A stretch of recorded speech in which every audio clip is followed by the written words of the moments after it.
viene estará a disposición pública en la web. Antes de nada, deciros que os paséis por una mesa que nos han ofrecido amablemente los organizadores, porque hemos traído algunas revistas para regalaros, números atrasados de los que hacíamos. Lo primero, antes de entrar en materia de quién se beneficia, que es la pregunta que hay que hacerse obligatoriamente cuando hay una cuestión polémica, quiero decir que la crítica a la hipótesis oficial no proviene de la medicina alternativa, proviene de la élite de la medicina oficial. Hace años, decenas de científicos firmaron este documento que propone que un grupo independiente dirija una reevaluación concienzuda de la evidencia que existe a favor y en contra de la hipótesis de que el SIDA es causado por un virus. Ninguna revista lo publicó, ninguna revista científica. Nosotros sí, claro. Dentro de ese grupo de científicos había gente muy importante, biólogos moleculares, epidemiólogos, virólogos, miembros de la Academia de Ciencias Americana, físicos, profesores de Derecho, profesores eméritos de microscopía electrónica, gente como Alfred Hassim, microbiólogo, profesor emérito de inmunología y anatomopatólogo, con 3 especialidades, por ejemplo, catedráticos de inmunología. Y dentro de los científicos disidentes hay 4 premios Nobel, uno de los cuales, Karimulis, tuvimos la oportunidad de entrevistar cuando estuvo en España. Es significativo que un biólogo molecular, que es el doctor Stroman de la Universidad de Berkeley, dijo que cuando se jubiló, que toda esta gente tenía razón y que muchos biólogos pensaban lo mismo, pero que obviamente no lo iban a decir antes de jubilarse.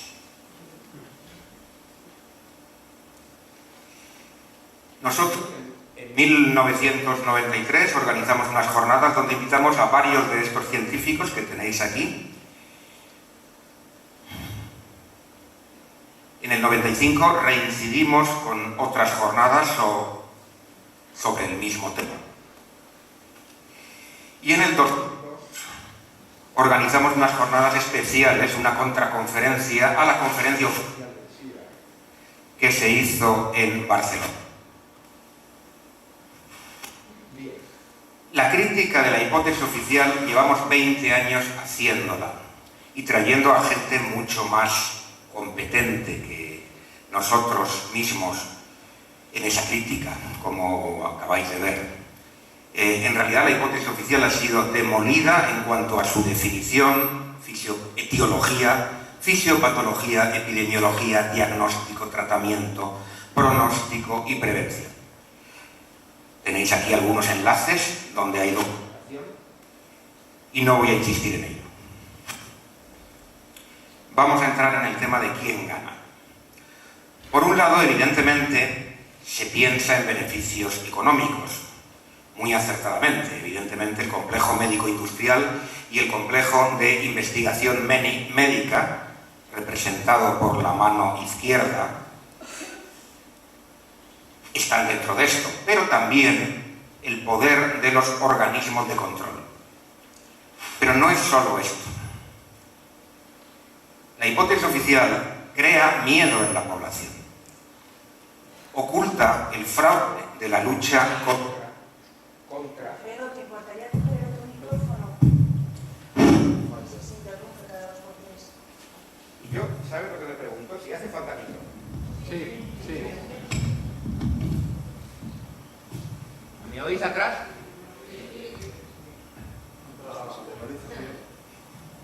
Bueno.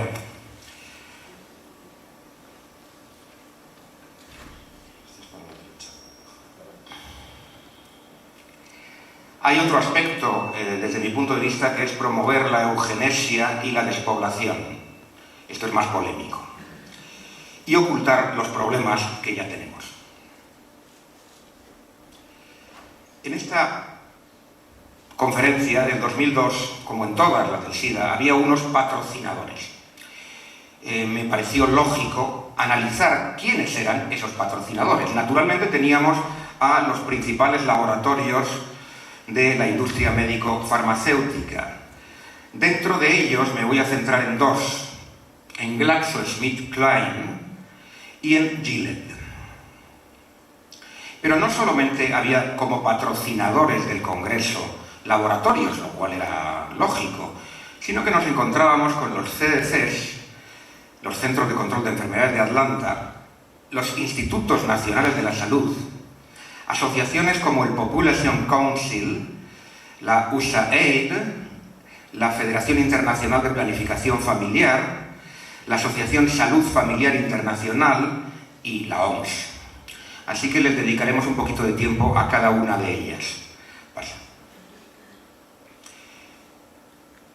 Las relaciones entre el complejo farmacéutico y militar industrial son muy amplias y acabo de explicarlas hace una semana en una conferencia en Barcelona que tenéis, por cierto, a disposición pública en la página web, así que no voy a entrar en eso. GlaxoSmithKline está considerada como la segunda compañía multinacional del mundo. Últimamente habréis oído hablar de ella por sus tratamientos de la gripe del cerdo, pero también porque tiene un tratamiento del virus del papiloma humano. Es patrocinadora de los congresos de SIDA y lo más interesante es que incluye a la compañía Burroughs Wellcome, una multinacional que desapareció nominalmente cuando se vio acusada de asesinato por el AZT. Esta es la etiqueta del AZT utilizado para investigación. Quiere decir que si queréis envenenar a vuestras ratitas y sois investigadores, pedís al laboratorio Sigma AZT y os lo manda con esta etiqueta.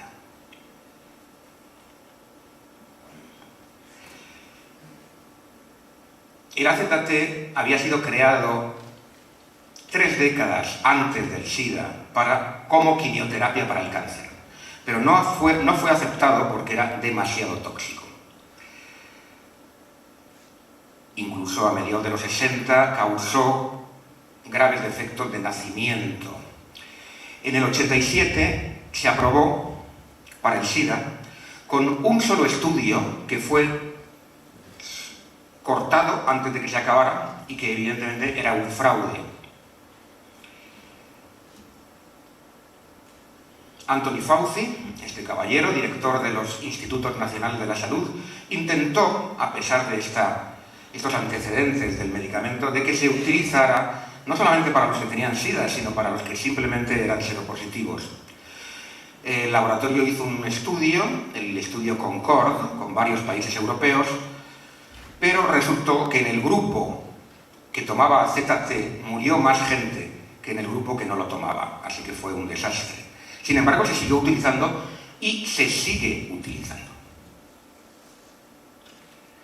Los efectos secundarios del AZT han sido documentados y están documentados en nuestra página, entre ellos anemia y leucopenia, es decir, bajada de las defensas, es decir, SIDA por AZT. Náuseas importantes, atrofia muscular, linfomas, que es un síntoma definitorio del SIDA, hepatitis aguda, demencia, enfermedades neurológicas. Y el mecanismo también se conoce, así que no hay que sorprenderse. Este es un gráfico del doctor Peter Duesberg, biólogo molecular, que nos dio cuando estuvo en España. La mayoría de los que tomaron AZT a las dosis prescritas en los años 80, por no decir todos, están muertos. De todas formas, eran negros, haitianos, drogadictos.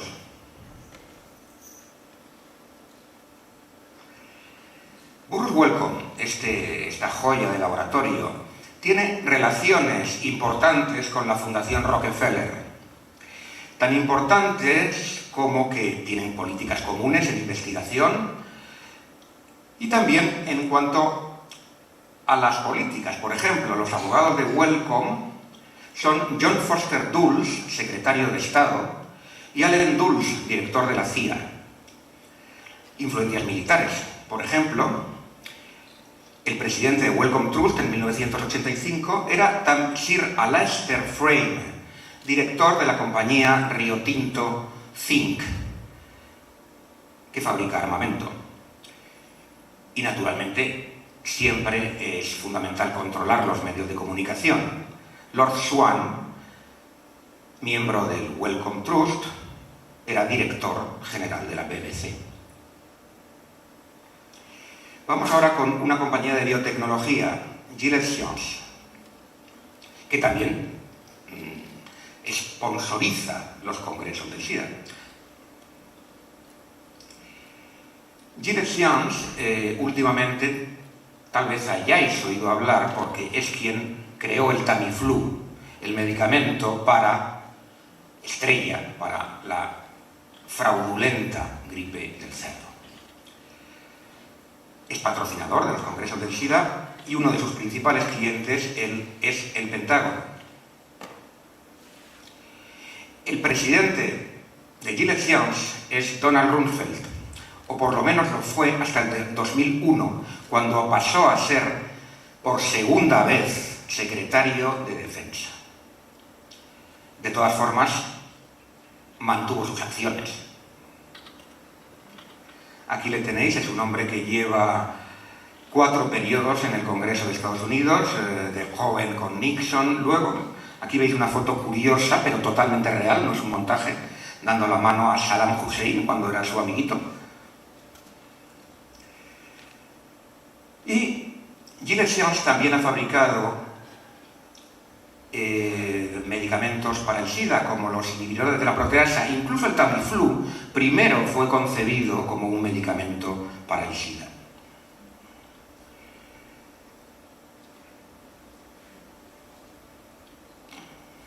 Anteriormente también fue director de SIRL, otro laboratorio que comercializó el primer anticonceptivo, habiéndolo experimentado solamente sobre 100 mujeres puertorriqueñas y no habiéndose molestado siquiera en hacer la autopsia de las que murieron. SIRL fue absorbido por Monsanto, de ahí la broma del chiste. Ha sido director de otros laboratorios y naturalmente con semejante carrerón farmacéutico fue condecorado con un premio especial de la industria farmacéutica. Además, es el responsable de la Red Mundial de Investigación Médica de las unidades de la Marina de Guerra del Departamento de Defensa, que se dedican a recopilar virus en todo el mundo y llevarlos al centro donde se fabrican las armas biológicas en Estados Unidos, en Fort Detrick, el centro más avanzado de investigación en ese terreno, pero que el ser más avanzado y trabajar con los virus más tóxicos que hay, no le impide que el año pasado perdiera unos cuantos, que aún no sabemos dónde están. Dentro de la empresa Gilead tenemos también a otros individuos, por ejemplo el señor Etienne Davignon, que es miembro del Club de Bilderberg. Igualmente miembro es George Shultz, ex secretario de Estado de 2 administraciones, de la de Reagan y de la de Bush. Y lo de Vink, que está en la dirección de Hoffman La Roche, asociada a Gilead. De hecho, es la que distribuye el Tamiflu. Rumsfeld tiene cargos en el Consejo de Administración de la Freedom House, de la Eisenhower Chant Fellowship, dedicadas a la injerencia en países extranjeros. Es miembro de la Rand Corporation, que es el tanque de pensamiento más importante de Estados Unidos, y forma parte del Consejo de Relaciones Exteriores, que realmente es quien dirige la política exterior de los Estados Unidos. Rumsfeld es uno de los impulsores del proyecto para un nuevo siglo americano. En una de sus páginas se lee, está escrito en 1997, que el proceso de transformar a Estados Unidos en la fuerza dominante del mañana será largo si no interviene un suceso catastrófico como el de un nuevo Pearl Harbor. Luego vino el 11 de septiembre. Ahí tenéis la caída del edificio 3, al que no le dio ningún avión.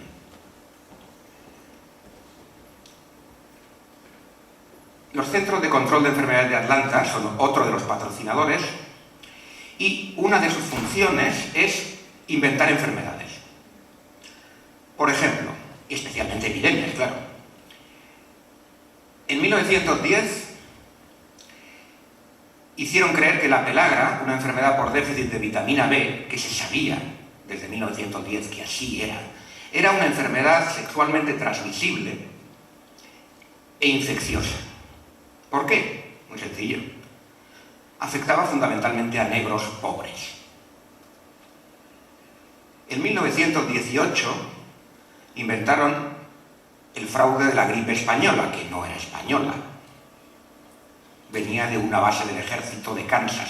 Y si a los españoles nos colocaron el San Benito de gripe española, fue porque nuestros periódicos fueron los únicos que hablaron de ella. Los demás, de todos los que participaron en la guerra, estaban censurados. Luego la gripe asiática, la de Hong Kong, una primera gripe porcina en el 76, el SIDA, que como sabéis la hipótesis oficial dice que viene de Haití y de África, otra epidemia de antivirus en los indios navajos, el ébola de África, el anthrax en el 2001, atribuido inicialmente a Al-Qaeda, el SARS o neumonía asiática, el virus de Babilonia en el 2003, la gripe del pollo o gripe china, y en el 2009, por último, la gripe de México, o gripe porcina o gripe A. Observad que siempre es una constante culpar a los otros, preferentemente si son de otras razas. Negros, latinos, asiáticos. Es una constante. Otra de sus funciones es crear miedo. Una población atemorizada consume los remedios para la epidemia porque tiene miedo. Y además, una población atemorizada tiene más posibilidades de enfermarse, físicamente y psíquicamente. Con lo cual, los beneficios de las empresas farmacéuticas aumentan. Y una población con miedo es una población aborregada y manipulable. Observar esa foto, que es de los primeros años del SIDA, y que es una foto realmente terrorífica. El miedo, por otra parte, tiene otras funciones interesantes. Facilita el sometimiento de la población y elimina resistencias contra medidas represivas. Los CDC, de hecho, tienen prerrogativas para arrestar, poner en cuarentena, medicar y vacunar a los ciudadanos obligatoriamente. Y con ocasión de el último fraude de la gripe porcina, había campos de concentración ya preparados. Esto puede llevar a estados de excepción sanitarios, como sucedió en México, de hecho, abortándose todas las manifestaciones en contra del gobierno previstas para el 1 de mayo, o a estados de excepción directamente, o a preparar la implantación de la ley marcial, en la cual la legislación de Estados Unidos, como he explicado muchas veces, va avanzando a marchas forzadas.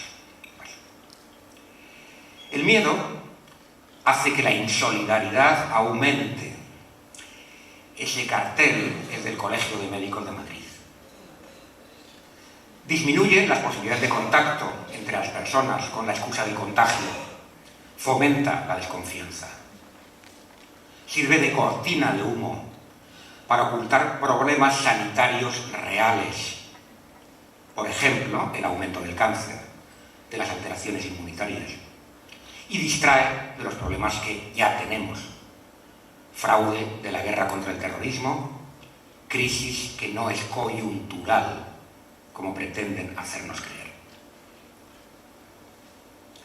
Los CDCs tienen la prerrogativa también de definir las causas de las enfermedades. Por ejemplo, en España tenemos el caso de la neumonía atípica, que ya nadie conoce por ese nombre, sino por el síndrome de la colza. Antes de que los CDC decidieran que era la colza la responsable, había 3 comisiones médicas, de las cuales conozco a algunos de los que formaban parte, porque no estaba en absoluto claro qué era. Cuando llegaron los CDCs, dejaron establecido lo que era. Y robaron las pruebas que tenía el doctor Muro, director del Hospital del Rey, de que el responsable era un pesticida de Bayer, el Nemacuro. Pero naturalmente, implicar a una multinacional del prestigio de Bayer no era muy conveniente. En 1984, la epidemia provocada por drogas inmunosupresoras en Estados Unidos es ocultada por la idea de que el SIDA es causado por un virus. Exactamente que la epidemia provocada en África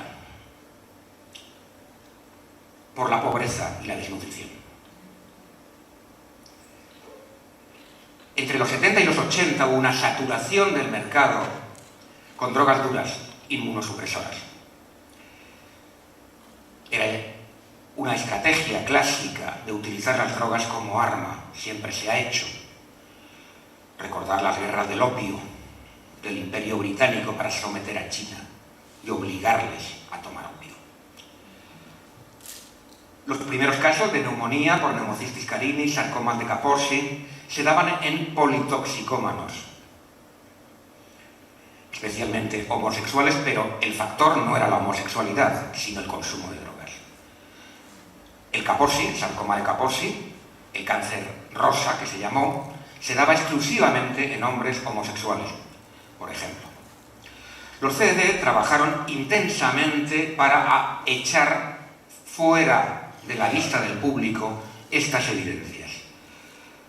Los que acusaban a las drogas, incluso dentro de los CDCs, fueron apartados de la investigación.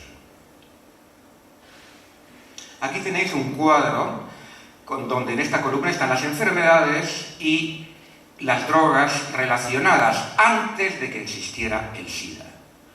Y veis en todo el primer grupo que el sarcoma de Kaposi, la inmunodeficiencia, la candidiasis, la neumonía, la linfoadenopatía, la tuberculosis, la pérdida de peso, la diarrea, las encefalopatías, que son enfermedades típicas del SIDA, tal y como se ha presentado, eran causadas antes de que existiera el SIDA por las drogas inmunosupresoras.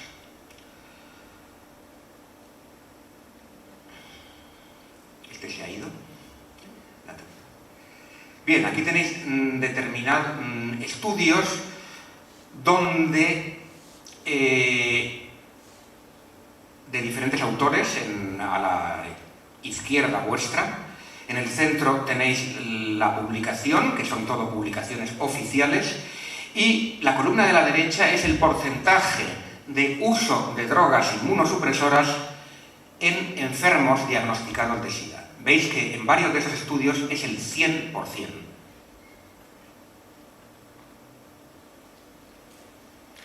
Esto es más o menos lo mismo comparando el año 83 con el 87. Y veis que si sumáis los porcentajes de la columna del 83, por ejemplo, da mucho más que el 100%. Eso quiere decir que la mayor parte de esas personas eran policonsumidores de varias drogas inmunosupresoras al mismo tiempo. Este tema de la relación entre inmunodeficiencia, SIDA y drogas inmunosupresoras no ha sido solamente estudiado en algunos estudios anecdóticos. Hay una gran cantidad de ellos y aquí tenéis las referencias bibliográficas de algunos. que han defendido esta hipótesis que era evidente al principio para todo el que tuviera ojos en la cara. ¿Por qué ocultar esto? Pues muy sencillo, porque la guerra contra las drogas es un fraude. Y si lo queréis más claro, este gráfico os muestra desde 1980 hasta el 2004 la evolución de la producción de opio, base de la heroína, en Afganistán. Podéis observar que en el año 2001 la cosecha fue de 200 toneladas. Los talibanes suprimieron el cultivo de opio, prácticamente. En unos meses eran bombardeados por el ejército de los Estados Unidos, naturalmente. Con eso no se juega. Y además, diréis, bueno, que este descenso sería por la guerra. Lo siento, pero no, porque la cosecha ya estaba recogida antes, cuando se produjo el ataque. Veis, por otra parte, que durante el periodo soviético, de la mal llamada invasión soviética de Afganistán, que nunca existió, el gobierno de Afganistán pidió ayuda a la Unión Soviética, puesto que era un gobierno procomunista. Para contrarrestar el ejército de fundamentalistas islámicos, donde estaba Bin Laden, que había sido financiado y creado por la CIA en Afganistán para desestabilizar el país. Ese ejército tenía más de 100.000 fundamentalistas armados por la CIA. Bien, veis que en esa época de la falsa invasión soviética, prácticamente la producción era ridícula. Desde que les hemos llevado la democracia, Afganistán vuelve a ser el primer productor de opio del mundo. ¿Cuál es el primer? Así que, bueno, está claro, ¿no? Esos datos son de la ONU, los que acabo de poner. ¿Cuál es el principal productor de cocaína del mundo? Evidentemente. ¿Cuántas bases norteamericanas tiene Colombia? 7.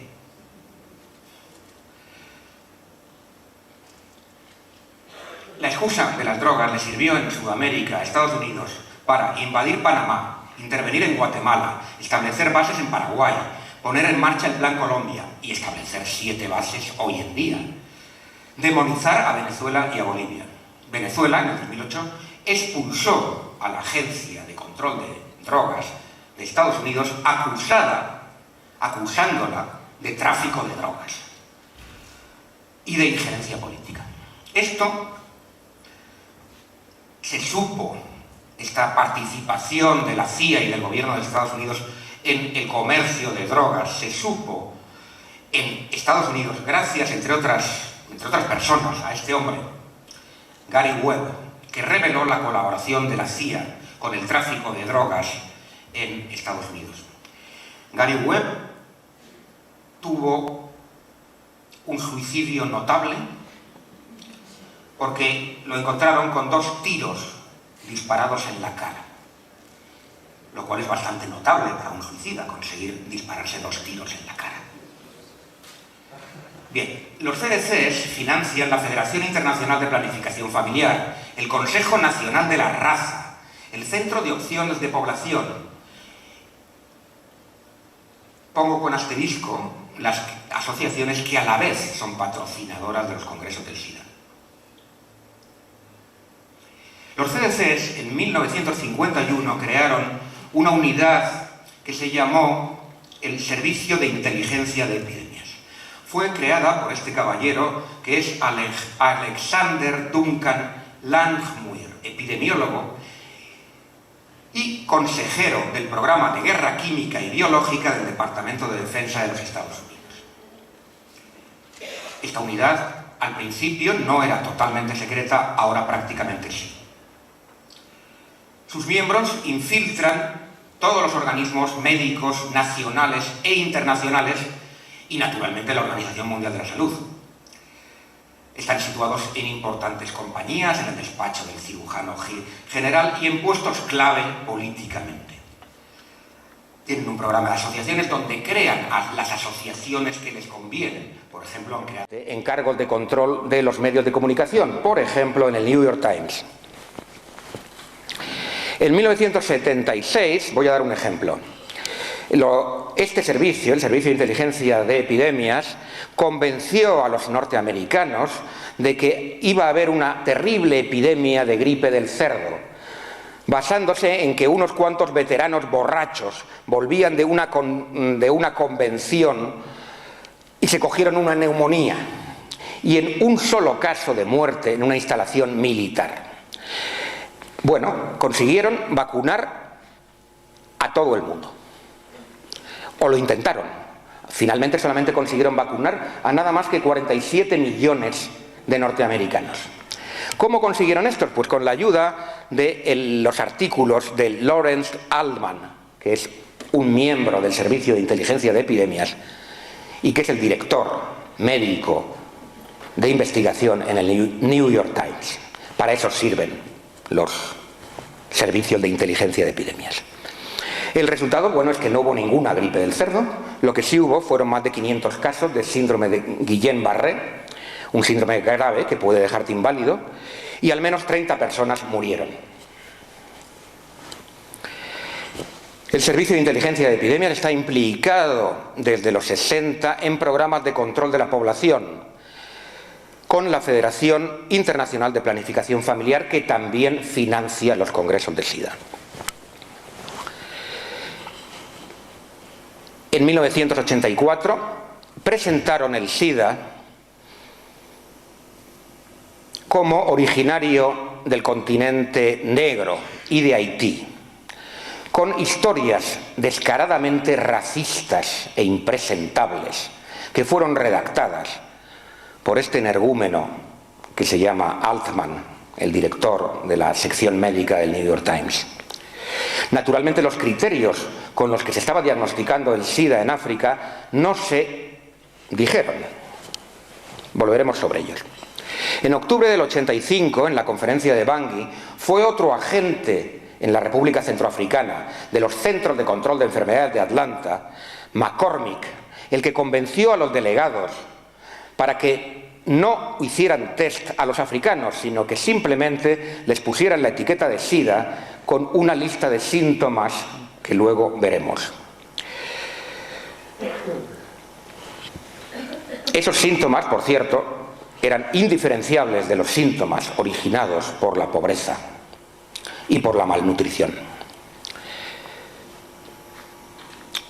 El Servicio de Inteligencia de Epidemias ayudó a fomentar el programa para vencer al cáncer de Nixon en 1971. Esto es especialmente interesante y poca gente lo conoce. ¿Qué pasaba en 1971? Guerra de Vietnam, prácticamente perdida, desprestigio, manifestaciones en la calle, los jóvenes quemando las cartillas para no ir al servicio militar. Había problemas. La Casa Blanca rodeada por 250.000 personas con Nixon dentro. Bien, esto era una buena jugada política porque el cáncer seguía aumentando y la gente tenía miedo. Seguía, sigue y seguirá. La cuestión es que este no era el único beneficio. El beneficio más importante se deduce de la letra pequeña del programa. El programa no se trataba de vencer al cáncer. El cáncer da de comer a muchísima gente. ¿Cómo se va a vencer al cáncer? Se trataba de demostrar el origen vírico del cáncer, que es muy distinto. Y el presupuesto se destinó solamente a la investigación de los retrovirus. Os recuerdo que el virus del SIDA es un retrovirus. ¿Alguien sabe por qué? ¿A alguien se le ocurre por qué?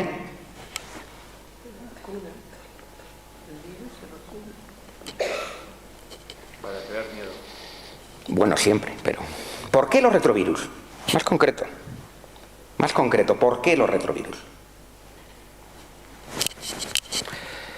¿Por Porque los retrovirus no matan a las células que infectan. Para que tengas un virus que cause el cáncer, tienes que tener un virus que viva dentro de la célula, pero que no la mate. Si la mata, ya no tienes cáncer. Por lo tanto, eran los candidatos perfectos. Y ahí se crea el gran boom de la retrovirología. Se pone en marcha una enorme máquina de investigación con miles de millones de dólares. El presupuesto de ese programa excluía a todas las causas medioambientales del cáncer, y esto sí que es importante. Es decir, si tú estás investigando, por ejemplo, en el tema de la contaminación por dioxinas o contaminación química y la relación con el cáncer, a partir de ahí ya no tenías dinero. Así que podías dedicarte a otra cosa. Si usted estaba investigando sobre las relaciones entre el cáncer y la contaminación radiactiva por bajas dosis, se le acabó el dinero, porque o investiga sobre los retrovirus o no hay un duro, $1 en ese caso. Comprendéis la jugada, ¿no? Bueno. Los CDCs han participado en casos de experimentación humana, como el estudio Tuskegee, que desde los años 30 dejó evolucionar hasta la muerte la sífilis en enfermos negros para observarla. De esto yo me enteré leyendo las actas del Tribunal de Nuremberg. ¿Sabéis quién lo decía? Los abogados defensores de los nazis, que decían: ustedes están haciendo lo mismo ahora mismo en Estados Unidos. Y tenían razón. En el 72, llegó hasta el 72, cuando saltó a la prensa y ya no se pudo parar. Vale. En 2004, vamos más cerca, la campaña de UNICEF, el Rotary International y los CDCs para vacunar a la juventud de Nigeria contra la polio, se enfrentó con un pequeño problema. Un médico de origen hindú, farmacéutico y decano de la Facultad de Ciencias, llevó las vacunas a la India, las analizó y vio que tenía productos esterilizantes. Pasa. Otro de los patrocinadores de los congresos de SIDA es la agencia USAID, oficialmente la agencia de ayuda. En realidad, la agencia de ayuda ayuda a someter a los pueblos del tercer mundo a los dictados imperiales. Y actualmente ayuda a contaminar con transgénicos los cultivos de todo el planeta. La USAID actúa en estrecha colaboración con otra de las asociaciones que promociona los congresos de SIDA, el Population Council, que ahora veremos. También con el Banco Mundial, el Fondo Monetario Internacional, la Fundación Soros, el National Endowment for Democracy, que se dedica a desestabilizar las políticas de países extranjeros, etc. Vale. El Consejo de Población, el Population Council, fue fundado, entre otros, por Rockefeller III. El principal ideólogo y presidente de la junta directiva es McGeorge Bundy, decano de la Facultad de Harvard y asesor de seguridad nacional de los Estados Unidos en los 60. Este fue el que elaboró la política de las aldeas estratégicas en Vietnam, que en realidad eran campos de concentración donde se metía a la gente después de haber bombardeado sus cosechas con dioxinas y agente naranja fabricados por Monsanto, Dow y Hoffmann-La Roche. Las funciones, dentro de las funciones del Population Council, es influenciar la política norteamericana de despoblación, difundir anticonceptivos implantables, por ejemplo el Norplant, fabricado por American Home Products, una empresa que luego ha sido absorbida por Monsanto, inyectables como el Depo-Provera, fabricado por los laboratorios Upjohn, y la píldora abortiva fabricada por Hodge Russell. Además, financiar campañas masivas de esterilización. En el informe del 69 del Consejo de Población hablan descaradamente de utilizar sustancias anticonceptivas en el agua, de esterilización temporal de todas las mujeres con anticonceptivos, de esterilización obligatoria de hombres y abortos provocados, de programas de fomento, que en realidad son programas de coacción económica, de control de la población a cambio de ayuda alimenticia, es decir, programas de chantaje. Si tu gobierno no lleva a cabo una política despobladora de esterilización y de anticoncepción, no tienes ayudas alimenticias.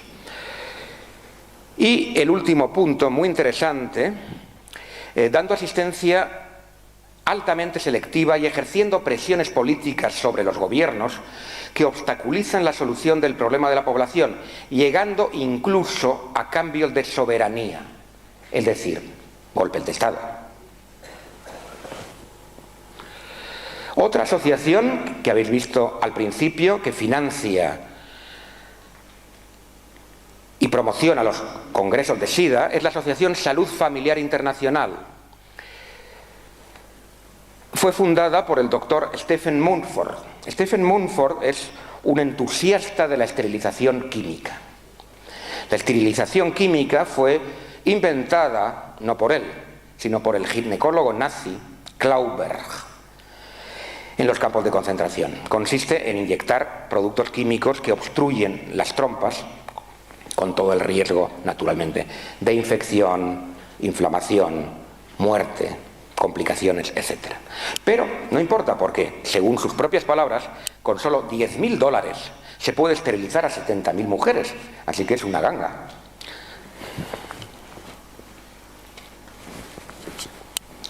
Otra de las asociaciones que promociona los congresos del SIDA es la Federación Internacional de Planificación Familiar. Eso suena muy bonito, pero no es tan bonito cuando sabemos, investigando, la que fue fundada en 1948, inicialmente como un subcomité de la Sociedad de Eugenesia. La eugenesia es la idea de que hay una raza pura por encima de las demás. Por ejemplo, actividades de estos energúmenos. Una de las asociaciones afiliadas a la Asociación Internacional es en Brasil BIFAM. BIFAM tiene en Brasil 25.000 oficinas. Esterilizó a 25 millones de mujeres solo en el estado de Guarana y solamente en los años de 1965 a 1971. Eso es a lo que se dedican. Por cierto, que el padre de Bill Gates, nuestro famoso moderno filántropo, era miembro de esta asociación, destacado. La Sociedad de Eugenesia, aunque no voy a entrar a fondo, no porque no se lo merezca, sino porque no tenemos tiempo, no la crearon los nazis. La idea de que hay una raza pura no la crearon los nazis, la crearon los anglosajones. Prueba de ello es que en 1912 el primer congreso se celebra en Londres. En 1921 el primer congreso se celebra en Nueva York. En 1932 el tercer congreso de eugenesia se celebra otra vez en Nueva York y es presidido por el nazi Ernest Rudin. En 1932 es cuando Hitler accede al poder. Y efectivamente en 1935 el siguiente congreso ya se hace en Berlín, con la asistencia de norteamericanos. En los 50 Rockefeller reorganiza el movimiento eugenésico en sus propias oficinas familiares. Y como la eugenesia después de los nazis tiene una mala prensa, ahora deciden llamarlo Sociedad para el Estudio de la Biología Social. Rockefeller financia el Consejo de la Población, que ya habéis visto a lo que se dedica, y aparte de financiar los congresos de SIDA, y su fundación, ya lo habéis visto, tiene relaciones con la Fundación Rockefeller, que fabricó el fármaco asesino AZT. La Sociedad de Eugenesia Inglaterra adopta la criptoeugenesia, que en resumen consiste en hacer lo mismo pero sin que se note.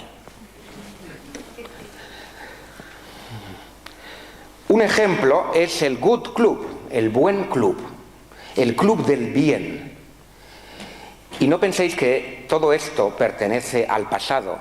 Este club se fundó en una reunión secreta el 5 de mayo del 2009,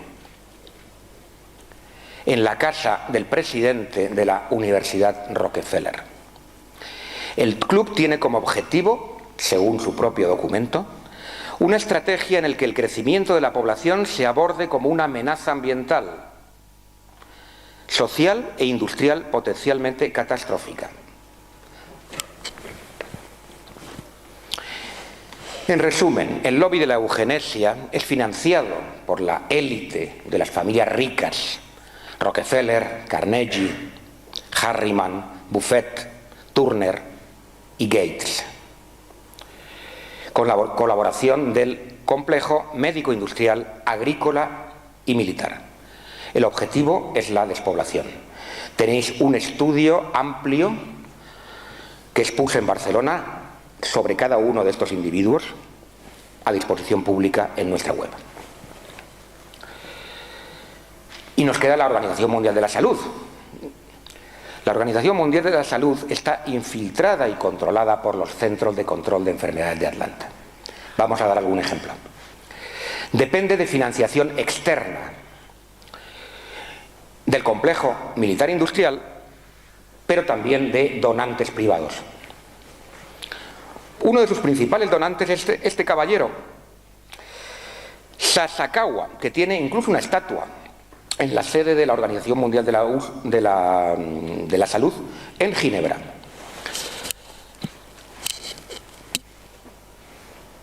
Este individuo fue fichado como criminal de guerra de clase A en Tokio.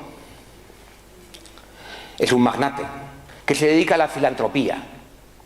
Todos se dedican a la filantropía: Rockefeller, Gates, Sasakawa.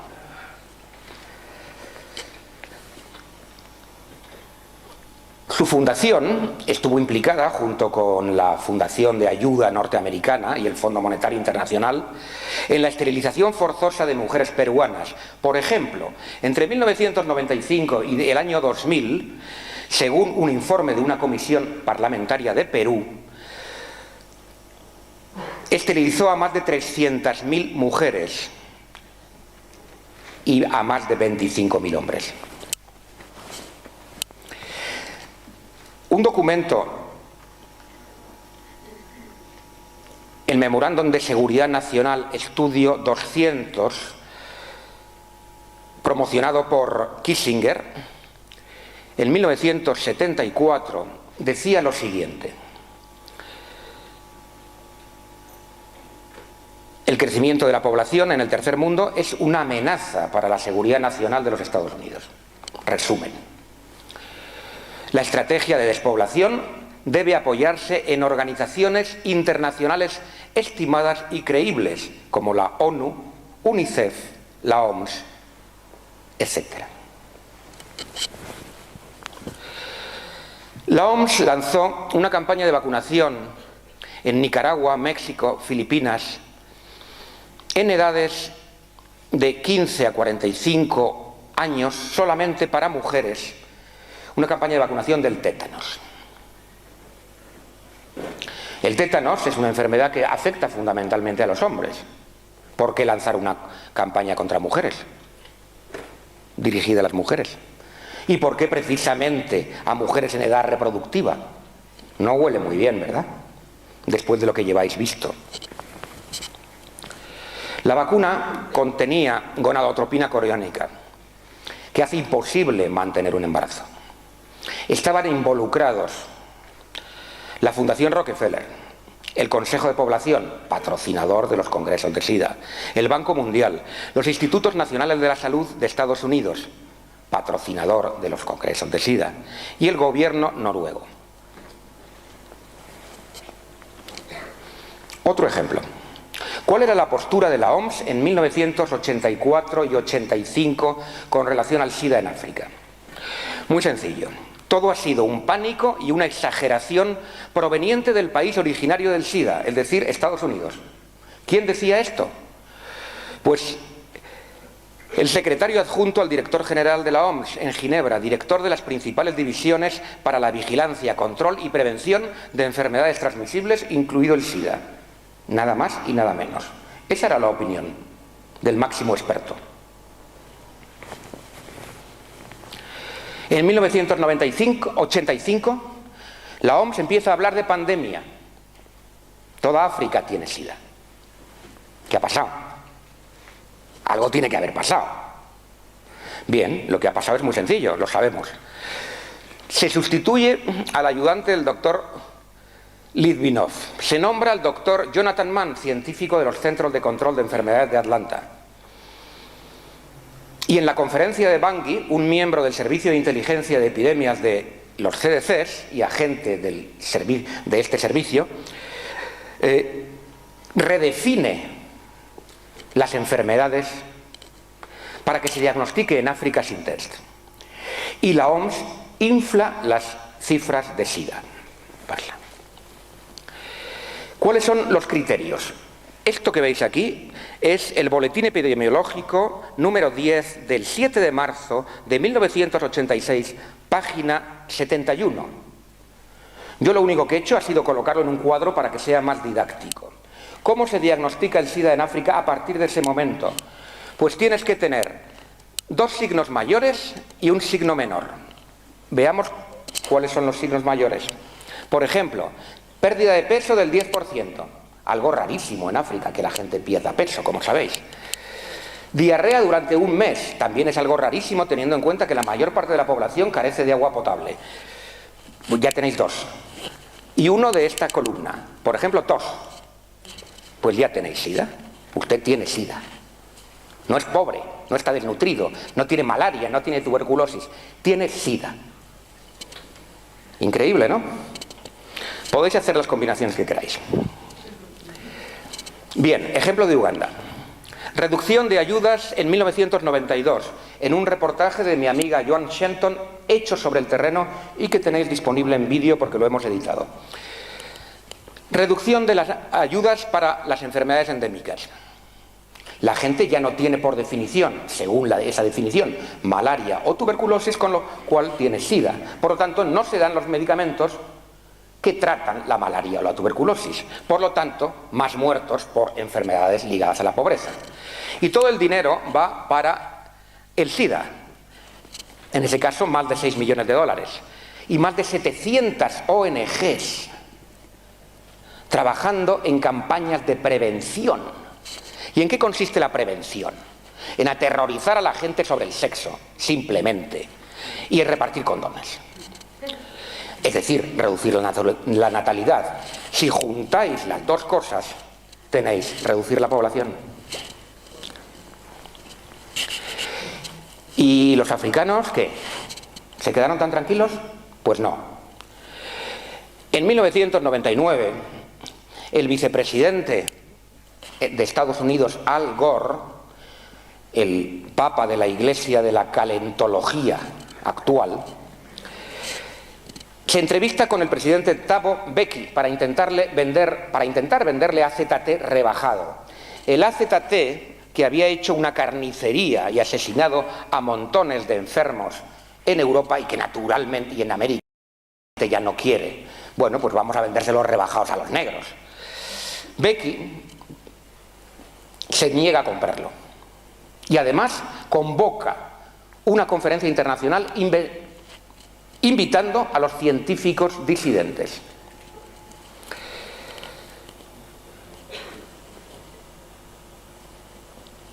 Naturalmente hay una campaña brutal en los medios, que tal vez recordéis, finales del 99, contra el presidente de Sudáfrica, contra su ministro de Sanidad, que lo apoya.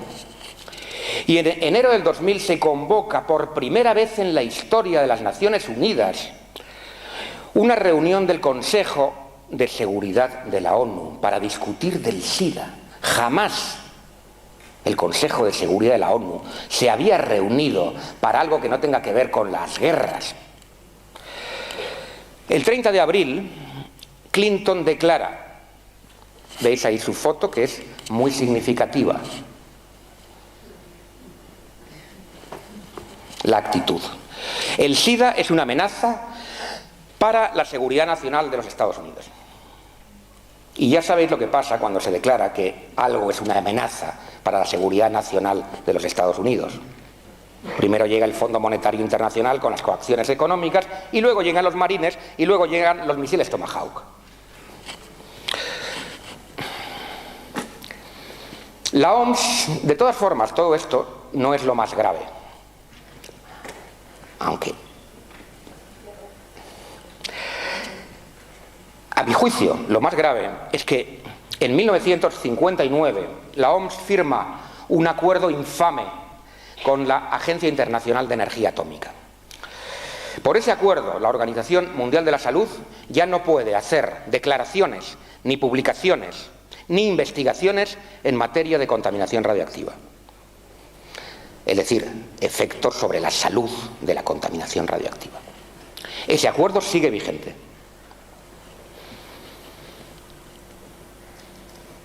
La Agencia Internacional de Energía Atómica, fundada en el 57, es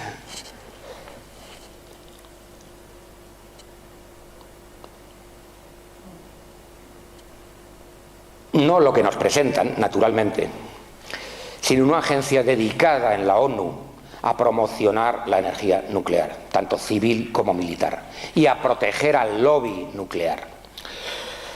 Pero ella no es quien decide. Quien decide es otro organismo que probablemente no conoceréis, que se llama Comité Internacional de Protección Radiológica, porque no está en ninguna parte. Ellos son los que elaboran las normas de cuánta radioactividad podemos soportar, cuánto es admisible, qué dosis son admisibles. Estos expertos, una docena de individuos a los que no los ha elegido nadie, directamente ligados al complejo militar industrial nuclear, son los que deciden. Confunden la radioactividad interna con la externa, la natural con la artificial. Ignoran los más recientes descubrimientos en radiología y falsifican sistemáticamente el impacto sobre la salud de los bajos niveles de radiación, que, según expertos independientes, son 1000 veces mayores. Este libro que hemos editado en el 2004 está hecho por más de 30 expertos independientes de todo el mundo y demuestran el fraude de que las bajas dosis de radioactividad no son peligrosas. Por eso, delante de la OMS, de la Organización Mundial de la Salud, que es ese edificio monstruoso que veis atrás, no es el único, tienen más, hay desde hace 3 años, concretamente desde el 2007, una manifestación permanente denunciándolos todos los días del año, desde hace 3 años. Ese grupo está abierto a vuestras colaboraciones, podéis ir a Ginebra, os tratarán bien, y pasaros el día delante de la Organización Mundial de la Salud haciendo de relevo a los muchos que ya hemos ido.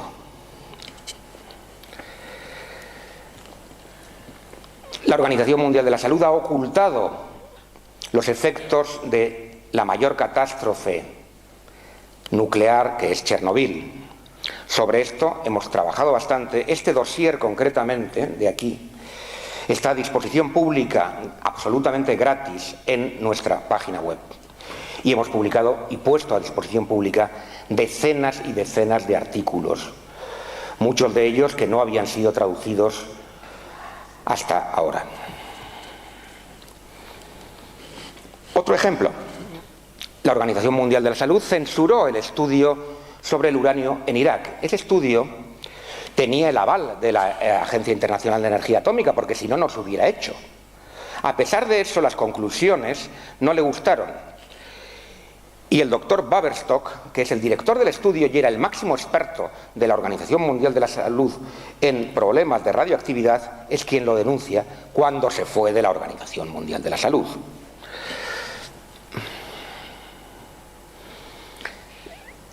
Los médicos iraquíes, en reuniones que yo he tenido con ellos, nos han dado las cifras de los aumentos de cáncer, por ejemplo, desde 1988 hasta el 2001, que fue cuando tuve esa reunión. El gráfico es claro. Han documentado cientos y cientos de nacimientos deformes, que aunque puedan pareceros horribles, no son lo peor.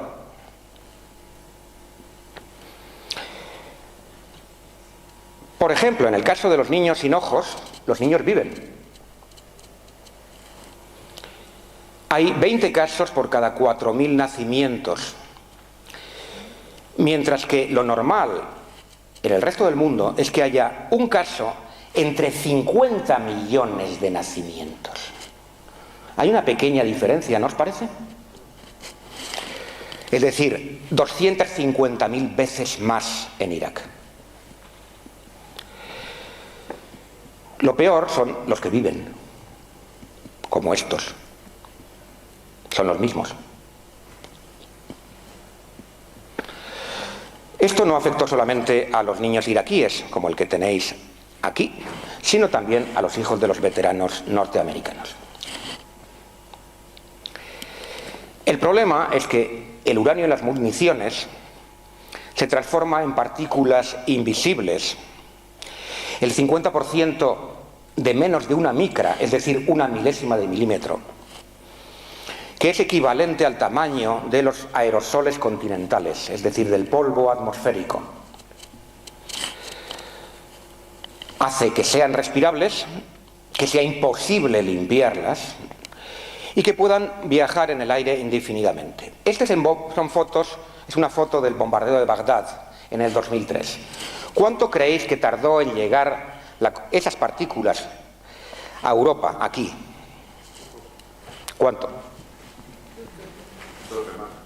2 semanas. En medio. ¿Pasa? ¿Pasa? Ahora. Bien. 7 días. Medidos por el gobierno, por los detectores fabricados por Halliburton, la empresa de Dick Cheney, el que era vicepresidente con Bush, y los detectores del gobierno británico. Se resistieron a dar las medidas, pero al final nuestros amigos ingleses las consiguieron. Tardaron 7 días. Es decir, que el problema no es para los veteranos americanos, no es para los iraquíes, es para todos nosotros. Igual que el problema de las bombas de Hiroshima y Nagasaki, que siguen estallando, puesto que la radioactividad que desprendieron, igual que las 2000 pruebas nucleares que se han hecho, igual que la radioactividad de cada central nuclear en funcionamiento normal, lo cual es cuestionable, y de todos los desechos acumulados, se acumulan con esto. Para terminar, vuelvo a la Organización Mundial de la Salud, a un congreso que hubo en 1956, antes de que tuvieran la desvergüenza de someterse al lobby nuclear. Dice: el patrimonio genético es el bien más precioso del ser humano. determina la vida de nuestra descendencia, el desarrollo sano y armonioso de las generaciones futuras. Como expertos, afirmamos que la salud de las generaciones futuras está amenazada por el desarrollo creciente de la industria atómica y de las fuentes de irradiación. Estimamos que las mutaciones nuevas que aparecen en seres humanos serán nefastas para ellos y para su descendencia. En esta reunión, en la que participaron científicos y especialistas en genética de todo el mundo, se hacía referencia no solo al uso militar, sino también al uso civil. En mi opinión, este es el aumento de la contaminación radiactiva ocultado por la OMS, igual que oculta las auténticas causas del SIDA, el problema fundamental que tenemos. Y la causa del aumento de las enfermedades de civilización, no solo del cáncer, también de las inmunodeficiencias y de toda una serie de enfermedades ligadas con el deterioro del patrimonio genético. Eso es lo más grave, porque es transmisible y no se puede dar marcha atrás. Y ya está.